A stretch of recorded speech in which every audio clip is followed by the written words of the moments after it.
আসসালামু আলাইকুম। আজ আমি দই বড়ার খুবই পারফেক্ট একটা রেসিপি আপনাদের সাথে শেয়ার করব। অনেক সময় দই বড়া তৈরি করলে মাসকালের ডালের গন্ধটা থেকে যায়, খেতে ভালো লাগে না। কিন্তু আপনি যদি আমার রেসিপি পুরোপুরি ফলো করেন, আপনার দই বড়াটা হবে একদম পারফেক্ট। তো দেখুন, এখানে আমি মাসকালের ডাল 1 কাপ, এটা আমি সারা রাত ভিজিয়ে রেখেছিলাম। তো ভেজানোর পরে সকালে উঠে এটা একদম ফুলে ডাবল হয়ে গেছে।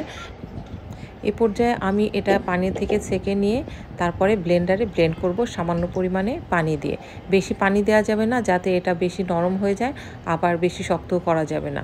তো আমি এটা একটু অল্প অল্প করে ব্লেন্ডারে দিয়ে ব্লেন্ড করে নেব। আপনি বেশি একসাথে ব্লেন্ড করতে যাবেন না, তাহলে আপনার এটা ব্লেন্ডারটা ঘুরবে না। তো আমি সামান্য পরিমাণে পানি দিয়ে এটাকে একটু পেস্ট করে নিচ্ছি। একদম মিহি পেস্ট করে নেবেন। তো দেখতে পাচ্ছেন এটা একদম মিহি পেস্ট হয়ে গেছে। এবার আমি এর মধ্যে দিয়ে দেব কিছুটা মশলা। যেরকম আমি দিয়ে দিয়েছি আদা কুচি, কাঁচামরিচ কুচি, সামান্য জিরা, আর দিয়ে দিলাম চাট মশলা ও পরিমাণ মতো লবণ। এগুলো দিয়ে আমি এটাকে সুন্দর করে মেখে নেব।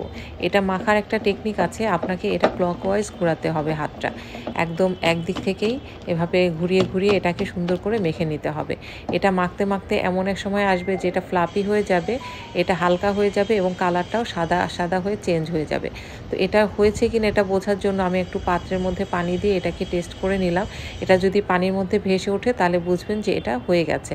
তো আমার এটা মাখানো হয়ে গেছে। এই পর্যায়ে আমি হাতটা পানির মধ্যে দিয়ে হাতটা ভিজিয়ে নিয়ে তারপরে আমার যতটুকু পরিমাণে আমি বড়া করতে চাই সেই সাইজটা নিয়ে আমি তেলের মধ্যে, হালকা তেলের মধ্যে এটাকে ছাড়তে হবে। তেলটা বেশি গরম করা যাবে না, তাহলে এটার সুন্দর মতো ফুলবে না, একদিকে পুড়ে যাবে এবং ভিতরটা কাঁচা থেকে যাবে। তো আমি এটা হালকা তেলের মধ্যে কিছুটা সময় নিয়ে উল্টে পাল্টে এটাকে ভেজে নিচ্ছি। এটা খুবই কড়া করে ভাজা যাবে না, একটু গোল্ডেন কালার আসলে এটাকে তুলে ফেলতে হবে। তো এটা ফুলেও বড় হয়ে গেছে, এখন আমি এটাকে তুলে নিচ্ছি। এভাবে আমি আমার 2টা ব্যাচে এই সব বড়াগুলোকে ভেজে নিয়েছি। তো আমার বড়াগুলো ভাজা হয়ে গেছে, এখন আমি একটাকে তুলে দেখাচ্ছি এটা কতটা সফট হয়েছে এবং ভিতরটা একদম স্পঞ্জি হয়েছে। তো এই পর্যায়ে আমি এটার সাথে একটা চাটনির জন্য কিছুটা ধনিয়া পাতা, পুদিনা পাতা, কাঁচামরিচ, আদা, রসুন আর লবণ দিলাম, বিট লবণ।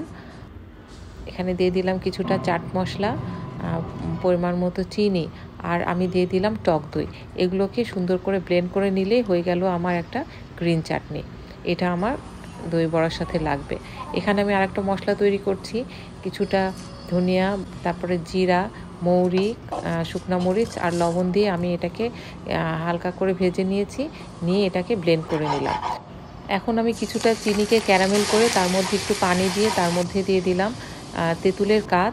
এবার আমি কাশ্মীরি মরিচের গুঁড়া দিয়ে দিলাম, চিনি দিলাম, বিট লবণ দিলাম আর দিলাম চাট মশলা দিয়ে এটাকে সুন্দর করে নেড়ে চেড়ে যখন এটা অনেকটা বলক আসবে, তার মধ্যে আমি আবার পরিমাণ মতো চিনি দিয়েছি, দিয়ে লবণ দেখে এটাকে নামিয়ে ফেলেছি। এখন একটা বড় পাত্রের মধ্যে 1 লিটার পানি নিয়েছি, তার মধ্যে দিয়ে দিলাম 1 টেবিল চামচ লবণ আর 2 টেবিল চামচ চিনি, আর দিয়ে দিলাম যে মশলার গুঁড়াটা করেছি সেই মশলা, কিছুটা টমেটো সস, আর যে গ্রিন চাটনি করেছি সেই গ্রিন চাটনি এবং একটু তেঁতুলের টক। এগুলো সমস্ত কিছু দিয়ে আমি এই পানিটাকে সুন্দর করে মিক্স করে নেব। আমার পানিটা মেশানো হয়ে গেলে এই পানির মধ্যে আমি যেই বড়াগুলো করেছি সেই বড়াগুলোকে ভিজতে দেব। অনেকে এটাকে শুধুমাত্র চিনি এবং লবণ দিয়ে ভেজায়, কিন্তু আমি এটার মধ্যে সমস্ত মশলাই অ্যাড করেছি যাতে এটা ভিজে ভিতর পর্যন্ত আমার এটার মশলাগুলোর ফ্লেভার যায় এবং এই ডালের কাঁচা ভাবটা না থাকে। তো আমি এটাকে 15 মিনিট পর্যন্ত ভিজিয়ে রেখেছি। এখন দেখতে পাচ্ছেন আমার এই বড়াগুলো ফুলে গেছে এবং ভিতরে পানি ঢুকে গেছে। এখন এটাকে আলতো করে পানিগুলোকে চিপে নিতে হবে। বেশি জোরে চেপা যাবে না, তাহলে এটা ফেটে যাবে, ভেঙে যাবে। আপনি এভাবে 2 হাতের তালুর উপর দিয়েও এটাকে চাপ দিয়ে পানি বের করে নিতে পারেন। এখন আমি দিয়ে দিচ্ছি দই। আমি এখানে 400 গ্রামের মতো দই ইউজ করছি। এর মধ্যে দিয়ে দিব আইস কিউব 3-4টা। আইস কিউব দিলে দইটার মধ্যে পানি উঠবে না, এটা সুন্দর একটা ক্রিমি টেক্সচার আসবে। তার মধ্যে দিয়ে দিলাম 3 টেবিল চামচ চিনি, কিছুটা বিট লবণ এবং লবণ। এই চিনি, লবণ এবং বিট লবণ আপনারা আপনাদের পরিমাণ মতো দেবেন। এটাকে খেয়ে টেস্ট করে দেখবেন যে কতটা লাগছে। তো আমি পরে আরেকটু লবণ অ্যাড করেছি। তো আমি এটাকে সুন্দর করে ফেটে নিচ্ছি। যতক্ষণ না আইস কিউবটা থাকবে ততক্ষণ আপনারা এটাকে সুন্দর করে ফেটে নেবেন। এখন এই বড়াগুলোকে দইয়ের মধ্যে ভিজতে দেব। এটাকে দইয়ের মধ্যে দিয়ে উল্টে পাল্টে দেব, দিয়ে আমি এটা ফ্রিজে রেখে দেবো 1 ঘন্টার জন্য। এটা ফ্রিজে রেখে দিলে এটা ঠান্ডা হবে, খেতে ভালো লাগবে এবং এটার মধ্যে দইটা ঢুকে যাবে। তো আমি ফিরে এলাম 1 ঘন্টা পর। দেখতে পাচ্ছেন আমার দই বড়াগুলো একদম ভিজে গেছে। এখন আমি এটাকে সার্ভ করছি। একটা প্লেটের উপরে আমি বড়াগুলোকে দিয়ে দিচ্ছি। এটা দইয়ের পরিমাণটা যদি বেশি থাকে তাহলে এটা খেতে ভীষণ ভালো লাগবে। আপনারা চেষ্টা করবেন বড়ার মধ্যে যেন দইয়ের পরিমাণটা একটু বেশি থাকে। এবার আমি যে চাটনিগুলো করেছি সেই চাটনিটা উপর থেকে ছড়িয়ে দিচ্ছি। আমি প্রথমে দিয়ে দিলাম গ্রিন চাটনি।